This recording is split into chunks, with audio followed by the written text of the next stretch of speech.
a friend's house in Fetcherbury province and encountered some chilling experiences. Welcome to Ken Will Tell. Today, I have another spooky story to share with you all. And the whole story goes like this. Prong has a close friend named So. Prong is originally from Fetcherbury province, but after finishing Math IM6, she went on to study at a university in Bangkok. Because of this, Prong and So didn't get to see each other much while she was studying. But even though they were far apart, they kept in touch regularly and remained as close as ever. So works in farming and agriculture. Whenever they had a chance to meet, he would always bring Prong some of his agricultural produce. They were very close, even though Prong is a woman and So is a man. They were so close that they could even sleep in the same room. Prong's parents knew about their friendship. They had been close friends since childhood and had always visited each other. One day, after Prong had finished her studies and opened a cake shop, So called her. He wanted to invite Prong to his grandfather's funeral. Prong didn't know So's grandfather personally. She had never even seen his face, but because her close friend invited her, she closed her shop for a day to go as he asked before the day of the funeral.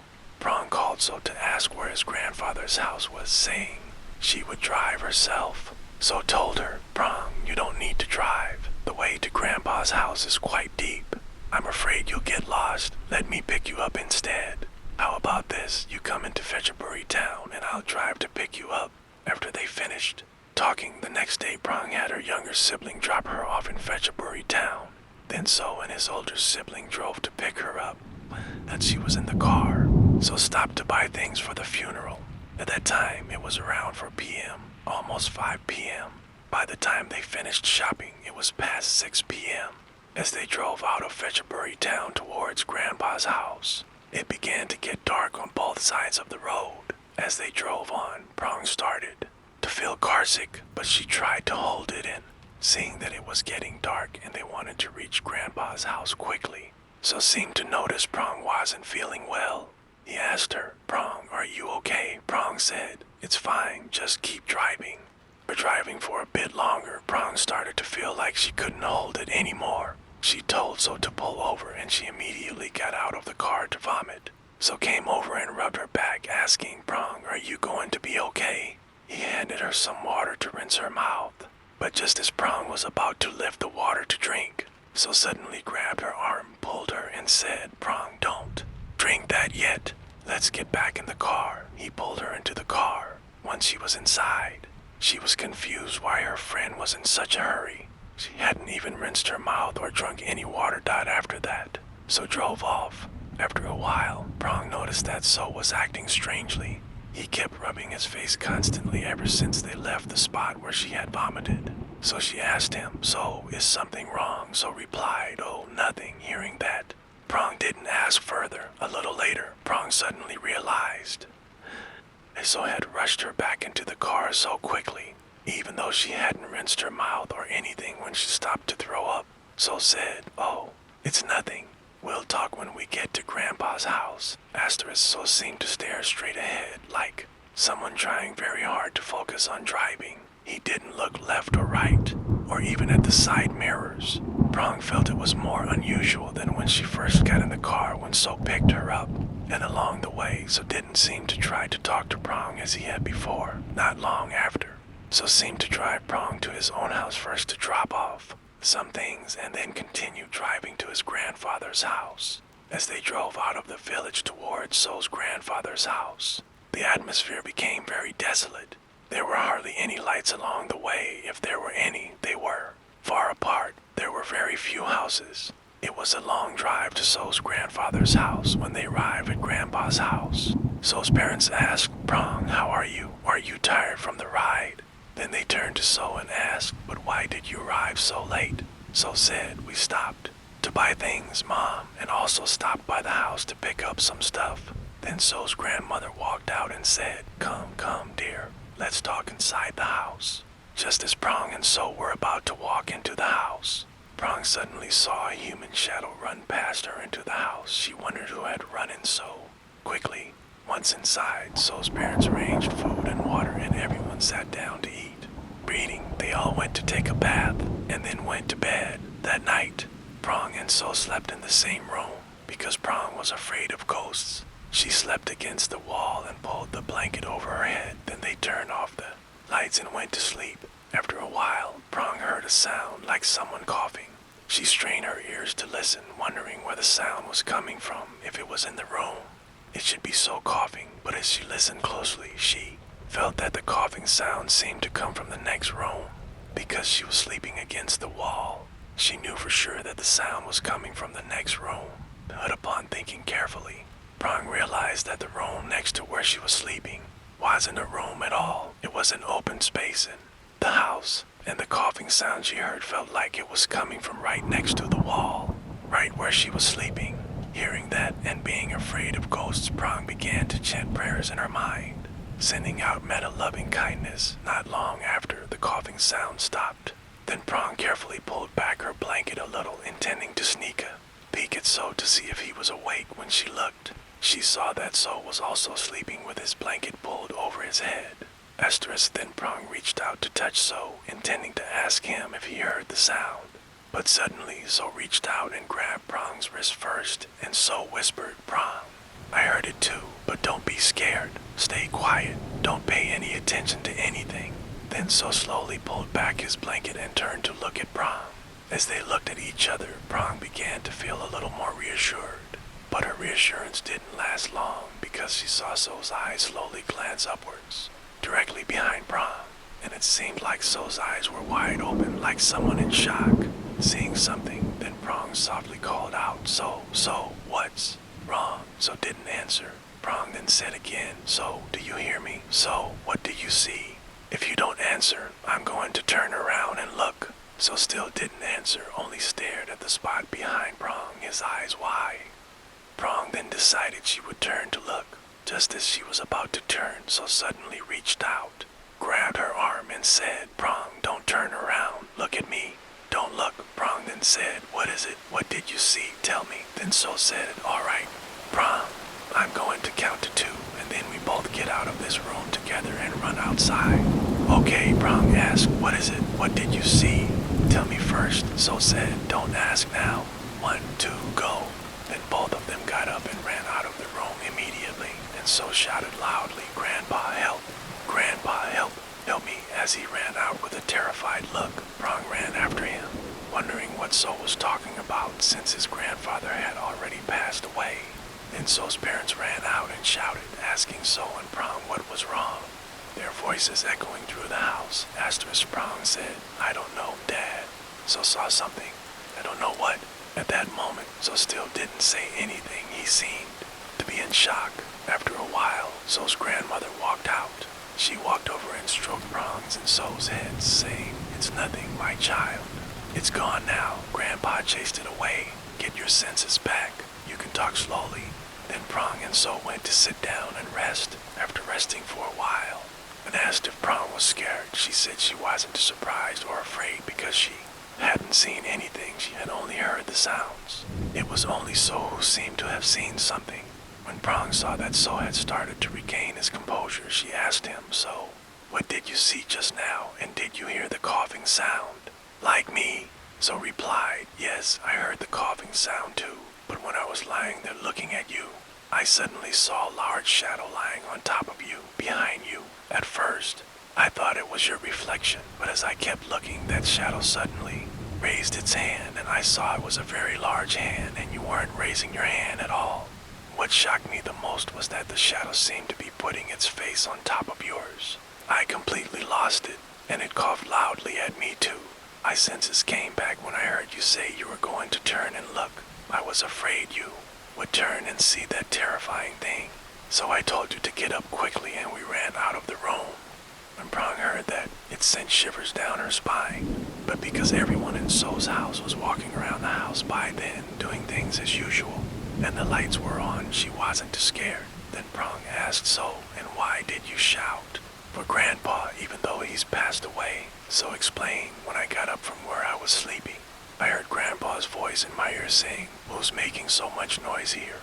That's why I shouted for Grandpa." And that voice was definitely Grandpa's. The next morning, So's family held the funeral. In the afternoon, the cremation ceremony was performed. The prayer was done. Everyone returned to So's grandfather's house. For a while, So's uncle came and said that the abbot wanted to see them. At that moment, Prong and So's family looked at each other, wondering why the abbot wanted to see them. The uncle said that he had told the abbot what So had encountered, so the abbot wanted to meet So. Then everyone went back to the temple. The abbot walked over to them and said to So, "Tomorrow, you should come and observe the precepts here at the temple for about 8 to 9 days. Because your luck is not good right now, your spirit is weak." So it came asking for merit. So said, "Okay, sir, I will come and observe the precepts." Then everyone returned home. When they arrived home, Prong packed her bag to leave. So drove her to drop her off. As they drove along, they passed the area where Prong had stopped to vomit. She suddenly remembered and turned to ask So, "That day, you still didn't tell me what happened when you grabbed my arm and pulled me back into the car. What was wrong that day?" So replied, "Oh, the reason I didn't tell you that day was because I was afraid you wouldn't come to our house again. But if I tell you, don't be scared, okay? It's like this. That day, when I saw you were going to throw up, I pulled over. When you got out, I got out to rub your back, right? And as I was rubbing your back, I handed you the water, right? Then my eyes looked forward and I saw a termite mound not far away. As I stared at the termite mound, I wondered why it was so tall and pointed. But as I kept looking, I realized it wasn't a termite mound. When I looked closely, it was a man standing there smiling at me. I saw something dripping from his mouth. For a while, that man bent down and vomited, mimicking what you were doing. But when he bent down, he would look up and smile at me. I got scared and thought this wasn't normal. So I quickly pulled your arm back into the car." Prong then asked, "So, what you saw, could it have been a thief?" So replied, "What kind of thief would run alongside the car mirror the whole way?" And that person kept looking into our car and smiling at us for about 2 kilometers before he disappeared. After that, So dropped Prong off and then went back to make merit and observe the precepts at the temple, as the abbot had told him. And this is the whole story. Welcome to Ken Will Tell. Today, I have another spooky story to share with you all. And the whole story goes like this. Quan and his family had the opportunity to travel to the north. On that trip, it was Quan, his son, and his wife. They planned to visit various tourist attractions. Everything went as expected. They knew where they would stay and what places they would visit. It was a very happy trip. They stopped to take photos at tourist spots along the way, as typical tourists do, until they traveled beyond their planned route. They intended to depart from their last tourist destination no later than around 11 a.m. that day. However, the distance between one tourist spot and the next required quite a lot of travel time because, as listeners know, the geography of the north consists mostly of mountains. Therefore, the roads and routes are quite winding. Some sections of the road were even dangerous. Quan was responsible for driving the entire way there and back on that trip. After he visited his last destination, it was already late afternoon. Due to the necessity of returning because he had work the next day, they departed around 7 p.m., hoping to arrive home not too late so they could get some rest. As he was about to start their journey back, Quan set his GPS to navigate home. The route the GPS suggested was a different one, not the way Quan had driven before. When he looked at the distance, this route would shorten their journey by over 100 kilometers to his house. Quan even discussed it with his wife. "This route is good, right? Okay, we'll go this way." His wife agreed, but actually the travel wasn't really about his wife, because she would usually sleep the entire way along with their son anyway. He just asked to chat, just to have some laughter or sometimes argue to add some color to their lives. To make driving more fun, after Quan had been driving along the route for a while, he came across a gas station. It was a gas station located along the way, not very big. He drove in to fill up his tank. For filling up, he went to use the restroom at the station. After he was done, Quan drove out. But before leaving the gas station, he drove close to the attendant who filled his gas and rolled down the window to ask if there would be another gas station further down the road. The attendant replied that there would be another station about 10 kilometers away, on the right side. Quan thanked him. He asked because he wanted to stop to buy something to eat at that station, so he wouldn't get sleepy while driving, as the station he had just filled up at didn't have any shops, only a gas pump and a restroom. After driving For a while, Quan reached the gas station he had been told about. He drove in hoping to buy something to eat, but Quan was disappointed because that gas station was closed for renovations. So he had to keep driving. This time, after driving for about another 10 kilometers, he came across a village. He felt very lucky because there was a small village convenience store open in that village. Quan immediately pulled over and got out to buy something to eat. When he entered the convenience store, Quan saw an old man who seemed to be the owner of the shop. The old man greeted Quan and asked where he was from. Quan replied as usual and walked around the shop looking for food. After a while, his wife and children seemed to wake up. They got out of the car and came into the shop to buy some food too. After Quan finished buying everything, his wife and children walked back to the car. The old man then asked Quan, "Have you been traveling, young man?" Quan replied, "Oh yes, sir. We're on our way back home." The old man asked again, "And where is your home, Samet Prakin, sir?" Quan replied. The old man then said, "Oh well, drive carefully, young man."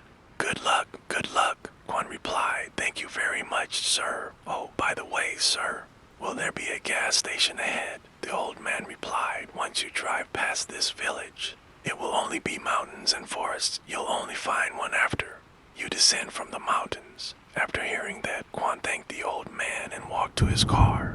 As Quan was about to get into the car, the old man called out from behind him, "If you see anything ahead, don't stop, young man." When Quan heard that, he immediately turned sharply to look at the old man. But this time, what he saw was the old man seemed to be sleeping with his eyes closed in a rocking chair. Quan didn't know what to say back because he thought it was very late in seeing him sleeping with his eyes closed. He probably just wanted to say something like that, typical old person talk. And Quan didn't want to wake the old man, so he didn't reply. Once he got into the car, his wife complained that she had a headache. Quan told her, "If you're not feeling well, just sleep. Don't worry about me. I can drive. I'm fine." His wife said, "Okay, then I'll sleep now." After that, he continued driving. Now, only Quan had to drive and watch the road alone as he drove on. At first, Quan felt that the road seemed wide, but suddenly he started to feel that the road was getting narrower and narrower, and he started to feel sleepy because at that time it was already around 1 a.m., almost 2 a.m. He couldn't drive very fast because the road was all uphill and downhill along the mountains. If he drove too fast, he was afraid of danger, plus it was driving at night. Also, it was a route that Quan was unfamiliar with. Asterisk at that moment, Quan thought he would find a way to stay awake, and he remembered that he should listen to ghost stories because he didn't want to disturb his wife and children's sleep. Quan put on his headphones and listened to a ghost story program privately. Listening to it made him more alert while driving and helped him focus on driving as he drove on. For a while, Quan began to feel that the road ahead was becoming quite scary because the road in front of him, which used to be clear and open, now started to have scattered leaves and small branches on the road along with fog ahead. At that moment, he felt like he wanted to drive past this atmosphere quickly, so he sped up until he drove downhill and passed another small village. This village was so small that Quan could count the number of houses in the village. There were probably about 5 houses, but each house was not close together, as is typical for houses in rural areas near mountains and forests. After driving past that village, they had to head up a new mountain ahead. At that moment, Quan looked at the car's fuel gauge and saw that the needle was now at half a tank. This made Quan feel twice as alert because he didn't know if there would be a gas station ahead. But he secretly hoped that there would be a gas station ahead, even a small one run by locals, just in case he could fill a bottle to keep as a precaution. At that moment, his thoughts were like giving himself encouragement, but deep down, he already knew that there probably wouldn't be one on a road like this. And besides, at that time, who would be opening a gas station? After Quan had been driving for a while, he started to notice that there were no cars coming from the opposite direction, or any following him. The road was completely dark. It seemed like only his car's headlights were there. At that moment, he also thought about turning back the way he came, but when he looked at the GPS, there was only half the distance left to reach the main road ahead. So he decided to keep driving and continued listening to ghost stories. The atmosphere was a bit foggy, and suddenly Quan remembered that he had heard a ghost story where the atmosphere was similar to this when someone was about to encounter a ghost. That feeling made Quan even more alert as he continued driving down. As he drove on, he reached a section of the road that was straight, and there seemed to be lights from a village ahead. Suddenly, he glanced and saw someone riding a bicycle on the left side ahead. At that moment, Quan felt a little better because at least he had seen another person. But it was already around 3 a.m. Part of him wondered who would be riding a bicycle at 3 a.m. until Quan was about to pass the cyclist. He suddenly saw that the bicycle seemed to swerve to the right. This made Quan quickly swerve to avoid him. Luckily, he didn't hit him. At that moment, he felt, why is he driving like that?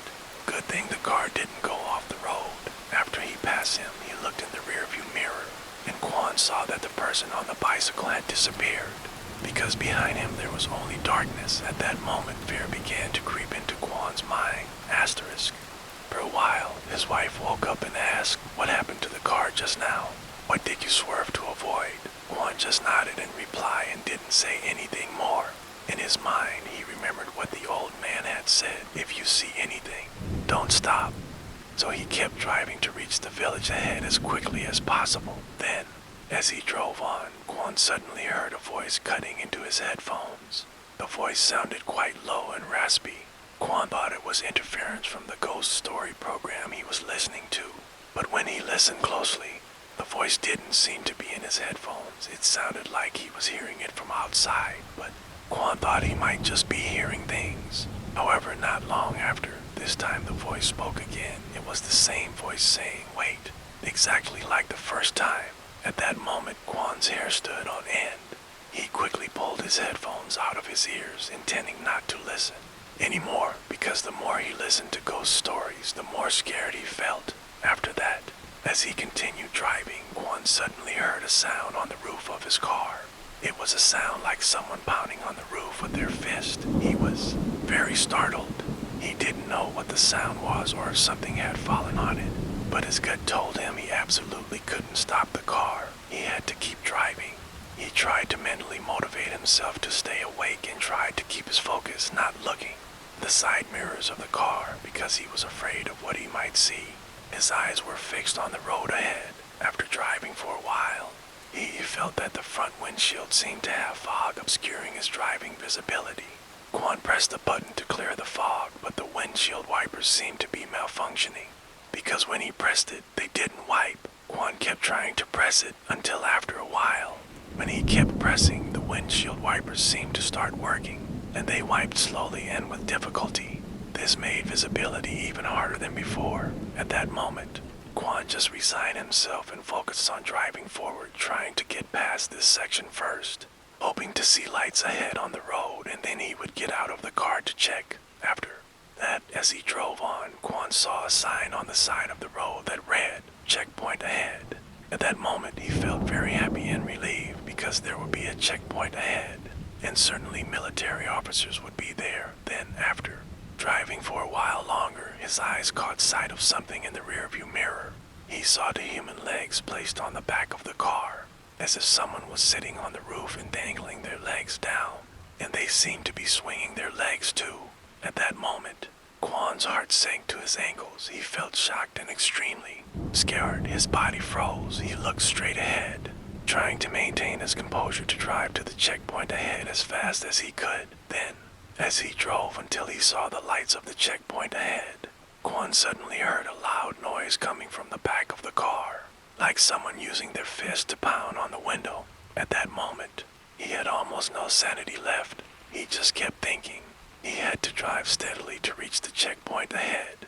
This time, when he reached the checkpoint, Quan burst into tears. Because there was no one at the checkpoint, he stopped his car there and honked loudly. A long, continuous honk. He couldn't remember how many times he honked. At that moment, he lowered his head and cried on the steering wheel, thinking, I can't take this anymore. Then Quan drove his car and parked it on the side of the road at the checkpoint. He cried, but there was no sound because he was afraid of waking his wife and children.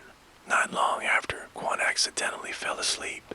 He only woke up when he heard someone knocking on his car window and a cold hand touched his arm. Quan jumped up in surprise. When he looked to the left, he saw his wife trying to wake him up. When he looked to the right of the car window, he saw a light shining into the car. Quan rolled down the window and saw 2 or 3 military officers standing there. They asked, "Who are you, sir? Where are you from? Why are you parked here?" Quan told them that they were returning from a trip and were on their way home, and he had pulled over at the checkpoint and accidentally fallen asleep.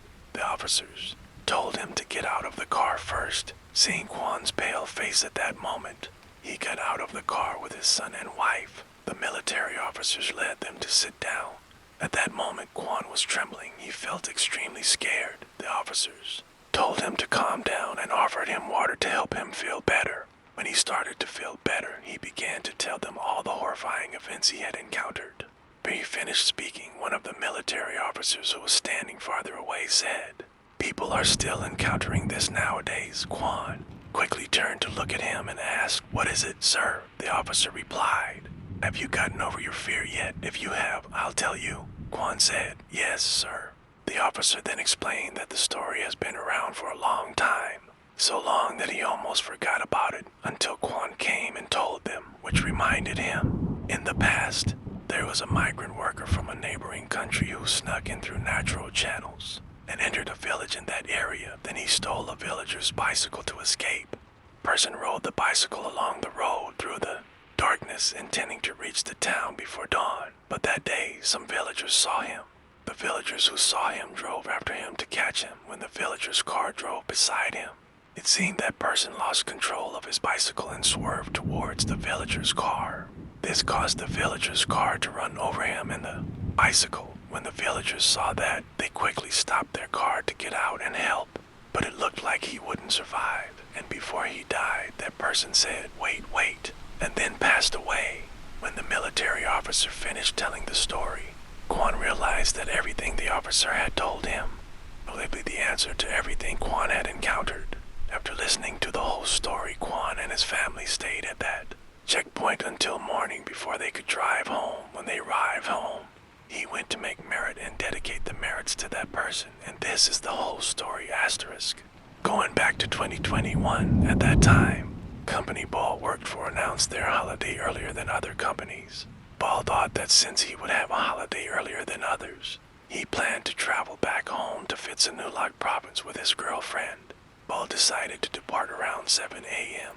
Ball said he often drove back home, but because of his habit of not remembering routes, he had to open GPS on his phone every time he traveled back home and let the GPS guide him. But on that day, Ball said that when he drove to Nakhon province, instead of the GPS guiding him along the main road, it led him to cut into another road, a secondary road, by cutting through Takva district. Seeing that, Ball decided to turn in as the GPS instructed, and he had never driven on that road before. After turning onto the road, the said road was in very good condition, and there were few vehicles traveling on that road. It was also a long, straight road, with few winding paths, and most importantly, on that road, he could drive straight to Phitsanulok province. At that moment, Ball said he really liked that road, and he told himself that he would definitely use this road every time he traveled back home. Ball also said that on the way there, he didn't encounter anything strange. After he arrived at his destination, which was his home, the next morning, due to the announcement that Bangkok was a red zone area for COVID-19, Ball's father, who was the village head, came to inform Ball that if he stayed for many days, he would have to quarantine first because Ball had traveled from a red zone area. When Ball heard that, he counted the days he would have to quarantine. When he saw the number of days he would have to quarantine, he realized that if he stayed, he would have to quarantine for many days, and that would make him unable to return to work on time when the company reopened. So he decided to travel back to Bangkok that very day. And at that time, when the village head informed him, it was already past 3 p.m. After that, Ball ate dinner with his family first and then drove back to Bangkok that evening. He drove on until around 5 p.m. Ball decided to use the same route he took on the way there as he drove on. The time approached 7 p.m. After the sun had set, Ball saw that this road was very dark. There were almost no street lights at all. At that moment, both sides of the road were alternating between forests and rice fields. As for houses, there were none for him to see at all. Ball said that section of the road was a long straight road. Because he was afraid of falling asleep at the wheel after driving for a while, he saw a gas station ahead.